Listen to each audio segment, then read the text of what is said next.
Сәлеметсіздер ме? Бүгінгі бейне материал сан есімдерге арналады. Сан есімдер – это имена числительные. Есептік – это количественные числительные. Примеры 2, 40, 2 и 40. Реттік сан есім образуется с помощью суффикса «анше», «энше» – это порядковые числительные. К примеру, екінші, қырқыншы, второй, сороковой. Жинақтық – собирательные местоимения.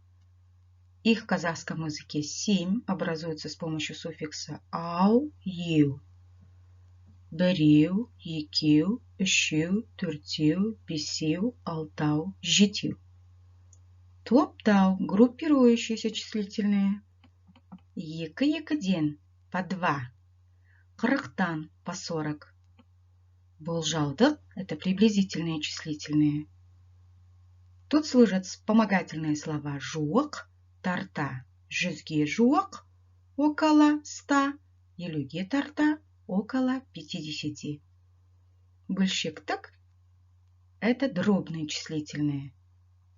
2,5. Екі жарым. Немесе 5-тен 3.